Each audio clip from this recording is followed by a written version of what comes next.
Hey everyone, and welcome back to BMX News. This is a weekly BMX news show where I talk about everything that happened in the previous week within the world of BMX that I think you guys might care about. That being said, first thing I have to talk about, title, probably thumbnail, a 9-year-old BMX prodigy. That's what you have to call it, because when you're 9 years old and your opening clip for your edit is a flare on a quarter pipe and you're doing double bar spins and 316 big double coping spines and bar spinning big double coping spines and doing channel gap bar spin airs and riding like someone who's been riding a BMX bike for probably 10 years, you're definitely a prodigy, and that is exactly what this kid is. This video is amazing. If you only get one thing out of this entire BMX news video this week, this is the thing you need to get out of it, and you need to watch this video. It's the first thing linked in the description, and it's just that good. It had a good vibe to it with a good song, and everything was fun about the video. They did a good job putting it together and filming it, and it was just amazing, honestly. And it was such a good video, and the riding was so outrageously amazing. I was laughing while I was watching it because it was just like, no way, this is not possible. This isn't happening. This kid is not 9 years old, and it was just happening. They did a 3-whip. This kid did a 3-whip at 9 years old. How insane is that? You just need to watch the video. Then after that, Broc Raiford gave us a sneak peek on his new signature frame that's going to be coming out from Sunday. It's called the Dark Wave frame. There's not a ton of information out there yet because he just gave us the first sneak peek, but you can see in the picture that it does have waved tubing on the bottom, but not the top tube. So I'll be looking forward to finding out more about this thing soon, and then I'll let you guys know in a future news video as soon as I find out. And after that, we've got an update on Swampfest from Trey Jones. It's over on Vital BMX's YouTube page. It was another one of those interview things where Kyle Carlson was talking to Trey Jones. They talked about a bunch of different stuff, and they talked about Swampfest being postponed again, but hopefully this time is the last time, to October 3rd. This means that a lot more people are probably going to get to go, and Trey was saying all of the stuff that I talked about in previous news videos where it just makes sense because no one really knows if this thing could even happen in May like it was supposed to after it was postponed from 2 weekends ago when it was supposed to be originally. So with this, hopefully everything's cleared up and all the travel restrictions and everything is gone and everybody can get out there and get to Swampfest on October 3rd. I'm going to try my best to be there. So hopefully I'll see you guys there too. Like I said, they talked about a whole bunch more stuff. The video is like a half-hour long, so if you want to hear more from Trey Jones and Kyle Carlson, you know where to find it. Then after that, I wanted to quickly bring up something that I feel like we should be paying attention to, because in this time, all of the indoor parks around are closed. And with that, there are still ways that we can support them even while they're closed to keep them open after all of this ends. The Wheel Mill has a campaign going up on Ink Division. I think that's the website. It's linked in the description below. You can buy some t-shirts. There's a couple different shirt options on the site to pick from, including a few reprints from past events, including a Winter Welcome GM shirt and a Welcome GM shirt. There's even a shirt with a picture of Mason Ritter doing a flare whip on it. And the Wheel Mill is not the only indoor skate park in the Northeast that's doing this. Ray's also has opened an online shop where they're selling all of the different stuff that you recognize if you've ever been to Ray's that you can buy when you first walk in the door. So with that, if you guys have ever had a good time at one of these skate parks, or they've ever hosted an event that you enjoyed watching videos from, or anything like that, or they added to your life in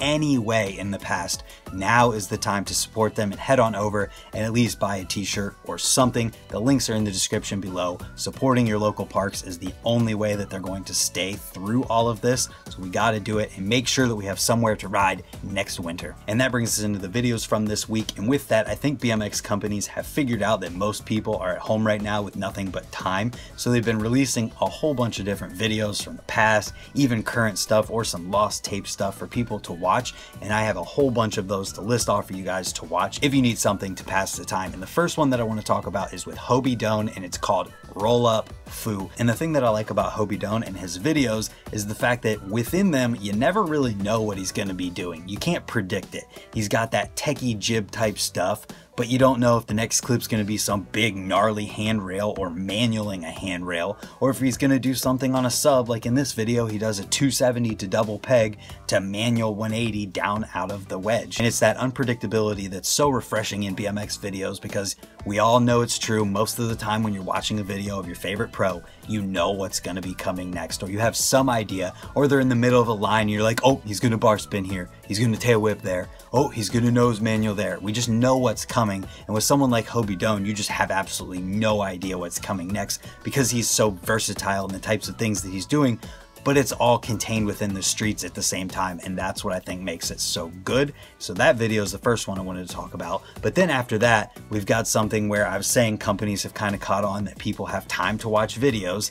S&M has put together an episode 1 of S&M TV. It's hosted by Kareem Williams, and it's basically just a compilation of a whole bunch of different videos put into one 50-minute long video where Kareem's kind of the segue between videos talking about what's going on. And it's honestly pretty cool, and there's a huge mix of stuff in this one. So if you guys have any interest and you have a whole bunch of time that you want to burn by watching BMX videos, this one is extremely long, but full of stuff that you probably wouldn't be able to find elsewhere on the internet. And then after that, let's shift things in a completely different direction from anything that we've talked about yet. First, we had that 9-year-old prodigy doing 3 whips and bar spins and all kinds of craziness. Then we had Hobie Doan in the streets doing his thing, then S&M TV. But now let's talk about Karl Hinkley's new video called BMX Solitude. It's just full of all kinds of different crazy technical variations, and there's even a 540 in here as well. So if you guys want to see something completely different than anything else you're going to see this week, this is the video to watch. And what I like about Karl's riding is that he has the ability to do all kinds of the normal BMX tricks, but he chooses to go out and do the things that he does. And in this video, he does a lot of things that take a lot of skill and are extremely difficult to do, but it doesn't look like it because he's so good at what he does. And that's the last video I wanted to talk in depth about, but there's a bunch of other videos to mention that you guys are probably going to be psyched on. The first one comes from Okane, and it's called Stay at Home, and he's riding at Source Park. Then there's the Fit BCN full video from 2003. This one is exactly 30 minutes long, so there's another long one if you guys need a longer video to watch. And after that, we've got another throwback video. This one is with Alistair, Whitton, and I'm sure there's a bunch of you that just got excited hearing that name, and it's his Macneil video section from 2004. And then after that comes a video that I just thought was interesting, and that was Vincent, Unrath, Jumps of Joy, and it's literally some ramps set up in a church that looks like they just didn't move anything. They just brought some ramps into a church that was ready for a Sunday and rode it. And as far as the video itself goes, it's got a super cinematic intro to it, and the production value is just off the charts. And it's just very, very well done. So then after that, we had one bike check to talk about this week. It comes from Barboza, and it's with Lewiz Colascione, and it's just a bunch of pictures and a list of the parts he's got on his bike. So if you guys care, you know where to find it. And then we got some product related things to talk about. The first is a frame promo video for the Voyager V2 frame with Billy Perry and Jarren Barboza for a volume. This one has the guys riding. It shows a couple clips showing the frames themselves, and the riding was on point as usual from these guys. So you know where to find that as well if you want to check it out. And then we've got a new grip from Odyssey, and it's Travis Hughes' signature grip. He's got a promo video out for it, and there's pictures of the grips right here you can see. As far as the video goes, it shows him putting the grips onto his bike, and then he does some hammers in the streets as we're used to from Travis Hughes, but there is some pretty gnarly stuff in there. Then from there we can talk about Colony's new portable grind rail and the promo video that comes with it.